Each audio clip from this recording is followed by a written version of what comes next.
ఓం నమ శివాయ, శ్రీమాత్రే నమః, జై కాలభైరవాయ. నేను మీ సిద్ధేశ్వర శ్రీ కార్తికేయ గురుస్వామి మాట్లాడుతున్నాను. ఈరోజు నేను మీ ముందుకి రావడానికి గల కారణం ఏంటంటే, మనకి ఉగాది నుంచి వసంత నవరాత్రులు ప్రారంభం కానుంది. ఉగాది నుంచి మొదలగు శ్రీరామనవమి వరకు కూడా వసంత నవరాత్రులు అనేది ప్రారంభం కానుంది. ఎందుకంటే మనకు ఉన్నటువంటి గుప్త నవరాత్రుల్లో ఈ యొక్క 4 నవరాత్రుల్లో కూడా విశేషమైందన్నమాట. ఈ చైత్ర మాసంలో మొదలయ్యేటువంటి వసంత నవరాత్రి ఏదైతే ఉందో ఆ నవరాత్రులు చాలా విశేషమైందన్నమాట. ఈ వసంత నవరాత్రుల్లో ఉన్నటువంటి చైత్ర మాసంలో మీరు గనక నేను చెప్పినటువంటి ఈ నవరాత్రులు గనక మీరు అమ్మవారికి చేసినట్టయితే అమ్మవారి యొక్క అనుగ్రహం అనేది తప్పకుండా మీకు కలుగుతుంది. అమ్మవారి అనుగ్రహం మీకు తప్పకుండా కలుగుతుంది. ఎలా చేయాలి అంటే, ఏ దేవతకైనా సరే మీరు ఆరాధన చేసుకోవచ్చు. శ్యామలాదేవి దగ్గర నుంచి కూడా కామాక్షి అమ్మవారి వరకు కూడా ఎవరికైనా సరే ఆరాధన చేసుకోవచ్చు. కానీ ఈ వసంత నవరాత్రుల్లో చక్కగా లలితాదేవికి ఆరాధన చేయడం వల్ల విశేషమైనటువంటి సత్ఫలితాలు ఇస్తాయి. భార్యాభర్తల మధ్య ఉన్నటువంటి ఇబ్బందులు, చికాకులు అవి తొలగిపోయే అవకాశం ఉంది. సంతానం లేని వాళ్ళకి సంతానం కలిగే యోగం ఉంది. ఆర్థికంగా ఇబ్బందులు కలిగేటువంటి వ్యక్తులకు కూడా ఈ నవరాత్రులు చేయడం వల్ల ఆర్థికంగా కాస్త విసులుబాటు అయ్యే అవకాశం ఉంది. కోర్టు వివాదాల్లో చిక్కుకున్నటువంటి వ్యక్తులు ఎవరైతే ఉన్నారో వారికి కాస్త ఉపశమనం కలిగేటువంటి అవకాశం ఉంది.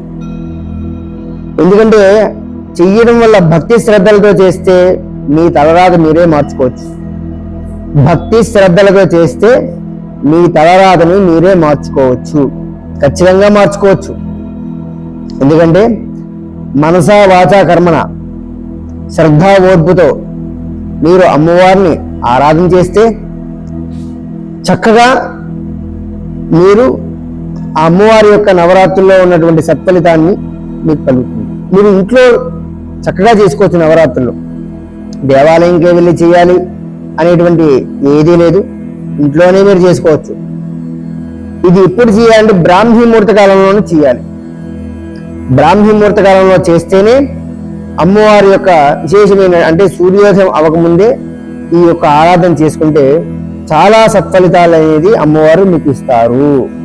వాస్తవంగా చక్కగా ఈ నవరాత్రులు చేయాలని అనేటువంటి వ్యక్తులు ఎవరైతే ఉన్నారో వాళ్ళకి అందరికీ తెలిసినటువంటి ఆరాధన నేను మీకు చెప్తున్నా. విశేషంగా అమ్మవారి యొక్క చిత్రపటాన్ని తీసుకొని లలితాదేవి పెట్టుకోండి. ఎవరైనా కలసం పెట్టుకుంటే కలసం పెట్టుకోండి. కలసం పెట్టుకోలేని వాళ్ళు ఎవరైనా ఉంటే కనుక ఒక పసుపు ముద్దని గుండ్రంగా తయారు చేసుకొని పెట్టుకోండి. అమ్మవారి ప్రతిబింబం అనుకోండి. గణపతికి కూడా, గణపతికి అమ్మవారికి అక్కడే అనుకొని మీ యొక్క యథాశక్తిగా గణపతికి ఆరాధన చేసుకోవడం ప్రారంభించండి. అఖండ దీపం పెట్టుకోండి. 9 రోజులు కూడా అఖండ దీపం. అఖండ దీపానికి ధాన్యం వేసుకోండి. 5 చూర్ణపు ముగ్గులు వేసుకుని దానిపైన ధాన్యం వేసి దానిపైన అఖండ దీపం పెట్టుకోండి నువ్వుల నూనెతో. అఖండ దీపం పెట్టుకున్న తర్వాత గణపతి పూజ తర్వాత కాస్త ఆరాధన, అమ్మవారి యొక్క మీకు PDF పంపిస్తాను. ఆ PDF ద్వారా అమ్మవారి ఆరాధన చేసుకోండి. చక్కగా అమ్మవారి ఆరాధన చేసుకున్న తర్వాత అమ్మవారికి విశేషమైనటువంటి రోజుకొక రోజు పాయసం కానీ, లేదా బెల్లం పాయసం కానీ, పరమన్నం కానీ, బెల్లం పరమన్నం కానీ, లేదా దద్దోజనం కానీ, లేదంటే పులిహోర కానీ, లేదంటే గారెలు కానీ, చిత్రాన్నం కానీ, అంటే నిమ్మరసంతో చేసేటువంటి చిత్రాన్నం కానీ, కట్టు పొంగలు కానీ, ఏదైనా సరే అమ్మవారికి ప్రీతికరమైంది కాబట్టి చక్కగా చేసుకోండి. అమ్మవారికి నైవేద్యంగా పెట్టండి, మంగళహారతులు ఇవ్వండి. అమ్మవారికి లలితా సహస్రనామ పారాయణం చేయండి, ఖడ్గమాలా స్తోత్రం పారాయణం చేయండి. ఖచ్చితంగా తెల్లవారుజామున చెయ్యండి. ఇల్లంతా నిండుగా ధూపం వేయండి. ఇల్లంతా నిండుగా ధూపం వేయండి. అర్థమైందా? ఇది చేయడం వల్ల చాలా విశేషమైందనమాట. మానసికంగా కాస్త ప్రశాంతత కావాలనుకునేవారు అమ్మవారికి దద్దోజన నైవేద్యం పెట్టండి. మీకున్నటువంటి నరఘోష పోవాలి, చికాకులు పోవాలి, ఆర్థికమైనటువంటి ఇబ్బందులు తొలగిపోవాలనుకుంటే అమ్మవారికి పులిహోర పెట్టండి. తెలుసు కదా, అది నూనెపప్పు పులిహోర అయినా పర్వాలేదు, ఆవు పులిహోర అయినా పర్వాలేదు, మామూలు చింతపండు పులిహోర అయినా పర్వాలేదు, అది పెట్టండి. అలాగే భార్యాభర్తల మధ్య సఖ్యత బాగా కలగాలి, అన్యోన్యంగా ఉండాలనుకుంటే కనుక తీయటి బెల్లంతో ఉన్నటువంటి పరవణం కానీ పాయసం కానీ పెట్టండి. తీపి పదార్థమైనటువంటి బెల్లంతో కలిగినటువంటి పాయసం కానీ పరవణం కానీ పెట్టండి. అలాగే సంతాన యోగం కలగాలి, ఆ ఇబ్బందులు ఉన్న వాళ్ళకి ఏంటంటే బూరెలు కానీ బొబ్బట్లు కానీ పెట్టండి. అమ్మవారికి కాస్త కొంచెం ఇబ్బందులు ఉన్నాయి, నరఘోష ఉంది, పలానా సమస్య ఉన్నప్పుడు వాళ్ళకి చిత్రాన్నం, పనులన్నీ అవ్వాలి అనుకుంటే కనుక కట్టు పొంగలి, ఈ రకమైనటువంటివి పెట్టండి. బంధువులతో ఉన్నటువంటి చుట్టరికంతో ఉన్నటువంటి సమస్యలు ఏమైనా ఉంటే కనుక కోర్టు తగాదాలు గట్ట ఏమైనా ఉంటే కనుక మిరియపు గారెలు కానీ అల్లం గారెలు కానీ పెట్టండి అమ్మవారికి. ఈ రకమైనటువంటి విశేషంగా చేయండి.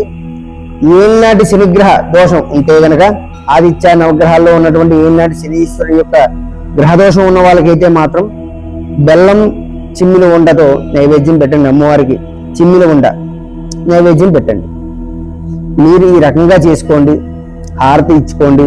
సాయంకాలం మళ్ళీ ధూపం వేయండి, దీపారాధన చిన్న దీపారాధన ఒకటి చేసుకోండి, నిమ్మకాయ దెబ్బతో దీపారాధన చేసుకోండి, లేదా గుమ్మడికాయ ముక్కలు తెచ్చుకొని పోసుకొని చక్కగా వాటిని దీప కుందులో తయారు చేసుకొని కొంచెం ఇంత ముక్కలో కూడా పెట్టుకోవచ్చు. రోజు కూడా ఉదయం సాయంత్రం లలితా సహస్రనామ ఖడ్గమాల స్తోత్రం పారాయణ చేసుకోండి, కుంకుమార్చన చేయండి. చేయడం వల్ల చక్కగా బాగుంటుంది. ఈ యొక్క వసంత నవరాత్రులు విశేషమైనటువంటి నవరాత్రులు ఎవరూ కూడా వదులుకోవద్దు, చెయ్యండి. నేను చెబుతున్నాను, సిద్ధేశ్వర కార్తికేయ గురుస్వామిగా నేను చెప్తున్నాను, సత్ఫలితాలు వస్తాయి. అందరూ బాగుండాలనేటువంటి విషయంతోనే నేను మీ అందరికీ చెప్తున్నాను.